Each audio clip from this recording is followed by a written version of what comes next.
আজকে খুব সহজে মাত্র 10 মিনিটে গরুর মাংস দিয়ে বিরিয়ানি রান্না করে দেখাবো। চলুন তাহলে রেসিপি শুরু করা যাক। গরুর মাংসের বিরিয়ানি রান্না করার জন্য এখানে নিচে হচ্ছে ধনিয়া, জিরা, শাহি জিরা, লবঙ্গ, কালো গোলমরিচ, জয়ত্রী, জয়ফল, এগুলো হচ্ছে হালকা তেলে গুঁড়া করে এরপর হচ্ছে মাংসতে দিয়ে দিব। আর সাথে দিলাম হচ্ছে এলাচ আর হচ্ছে দারচিনি। এসব কিছু ভেজে হচ্ছে গুঁড়া করে নিব। বিরিয়ানিতে দেওয়ার জন্য কিছুটা পেঁয়াজ বেরেস্তা করে নিব। পেঁয়াজের ভিতরে দিব হচ্ছে লবণ আর একটু দেবো হচ্ছে হলুদের গুঁড়া, শুধু কালার হওয়ার জন্য পেঁয়াজ বেরেস্তা। এখন হচ্ছে পেঁয়াজ বেরেস্তা করে নেব। পেঁয়াজ বেরেস্তার সময় যদি লবণ আর হলুদ দেওয়া হয় তাহলে পেঁয়াজ বেরেস্তার স্বাদটাও বেড়ে যায় এবং কালারটাও সুন্দর আসে। বিরিয়ানিতে দেওয়ার জন্য কিছুটা বাদাম গুঁড়া করে নিব। এখানে নিচে হচ্ছে কাজু বাদাম আর হচ্ছে কাঠবাদাম, আপনারা এখানে যে কোনো বাদামই দিতে পারেন। পেঁয়াজ বেরেস্তা হয়ে গেছে, এখন হচ্ছে এটা নামিয়ে নিব। বিরিয়ানি রান্না করবো হচ্ছে গরুর মাংস দিয়ে, আর গরুর মাংসটা রান্না করে নিব হচ্ছে প্রেশার কুকারে, তবে আপনারা চাইলে হাঁড়িতেও রান্না করতে পারেন। প্রেশার কুকারে মাংস রান্না করলে হচ্ছে খুব তাড়াতাড়ি সিদ্ধ হয়ে যায়। নিয়ে নিলাম হচ্ছে গরুর মাংস, আর মাংসগুলো কিন্তু একটু বড় বড় সাইজ করে কেটে নিছি, মানে বিরিয়ানির মাংস যেরকম হয় আর কি। আর এর সাথে হাড্ডি চর্বি সবই আছে।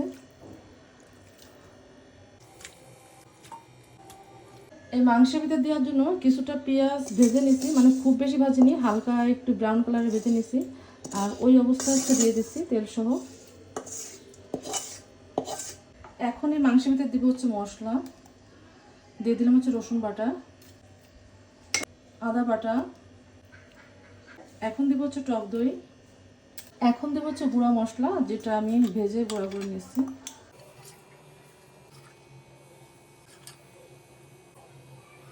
এখন দেবো হচ্ছে লবণ, ঝাল হওয়ার জন্য মরিচের গুঁড়া। বিরিয়ানিটা রান্না করবো হচ্ছে সরিষার তেল দিয়ে, মাংসের ভিতরে দিলাম হচ্ছে সরিষার তেল। আপনারা এমনি রান্নার রেগুলার তেলটাও দিতে পারেন। দিয়ে দিলাম ছোট 2 টুকরা দারচিনি। এর ভিতরে আমি এলাচ দেবো না, যেহেতু এলাচ গুঁড়া করে দিছি, বেশি স্ট্রং ফ্লেভার হয়ে গেলে আবার বিরিয়ানি খেতে ভালো লাগবে না। দিয়ে দিলাম 2 টুকরা তেজপাতা, আর দেবো হচ্ছে টমেটো সস।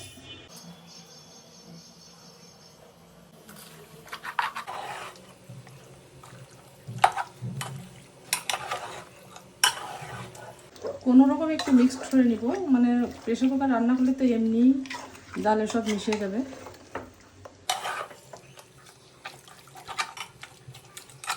মশলার সাথে মাংসটা মিশিয়ে রেখে দিলাম, একটু রেস্টে থাক। এরপরে হচ্ছে মুখটা লাগিয়ে মানে চুলায় বসাই দেবো রান্না হওয়ার জন্য। এখন ঢাকনা লাগিয়ে মাংসটা রান্না করে নেব। 7 থেকে 8টা সিটি দিলে হচ্ছে মাংসটা রান্না হয়ে যাবে। তো এর থেকে যদি বেশি সিটি দেওয়া হয় তাহলে মাংসটা আবার বেশি গলে যাবে, তখন আবার এই বিরিয়ানিটা খেতে ভালো লাগবে না। প্রেশার কুকারের ঢাকনাটা খুলে নেব। এর ভিতরে দিব হচ্ছে আলু। মাংসটা এখনো কিন্তু পুরোপুরি সিদ্ধ হয়নি, অর্ধেকটা সিদ্ধ হয়েছে। এর ভিতরে আলু দিব।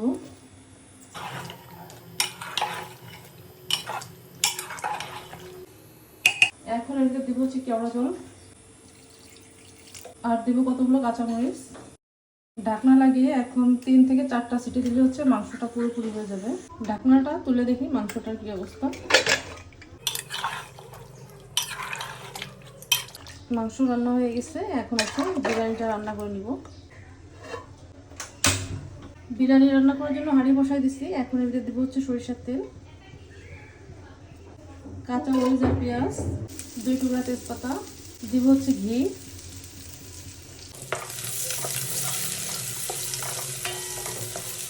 এই সব কিছুই 1 মিনিটের মতো ভেজে নিয়ে এর ভিতরে চাল দিয়ে দিব। এখন হচ্ছে পোলাও চাল দিয়ে দিলাম।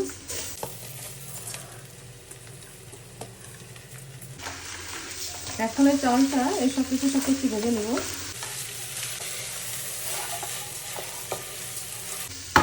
এখন যে দেবো হচ্ছে লবণ,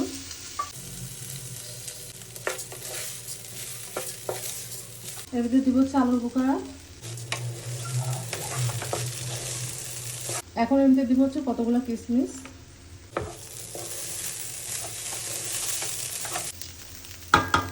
চালটা ভেজে নেওয়া হয়ে গেছে, এখন এতে দিব হচ্ছে বিরিয়ানির জন্য যে মশলা বানাইছিলাম ওইখান থেকে অল্প একটু রেখে দিয়েছিলাম, ওটা হচ্ছে দিয়ে দেবো এতে।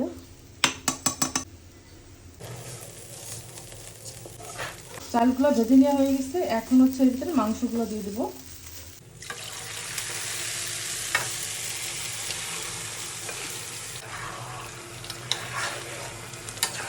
সব কিছু মিশিয়ে দেবো এখন।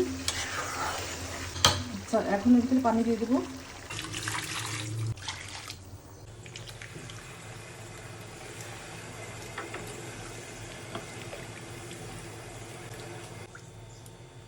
সব কিছু মিশিয়ে নিলাম, এখন হচ্ছে লবণটা চেখে দেখবো যে লবণ ঠিকঠাক মতো আছে কিনা। লবণটা কম হয়ে গেছে। বিরিয়ানিতে দেওয়ার জন্য এখানে হচ্ছে পেঁয়াজ বেরেস্তা, সাথে দিলাম হচ্ছে বাদামের গুঁড়া, আর সাথে দেবো হচ্ছে গুঁড়া দুধ, আর দেবো হচ্ছে একটু চিনি। সব কিছু মাখিয়ে এরপর হচ্ছে বিরিয়ানির ভিতরে দিয়ে দেবো।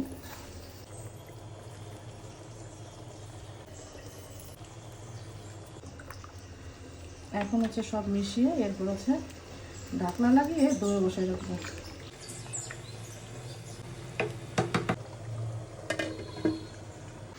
বিরিয়ানিটা রান্না হয়ে গেছে, এখন হচ্ছে উপরে কিছু একটু পেঁয়াজ বেরেস্তা দেবো।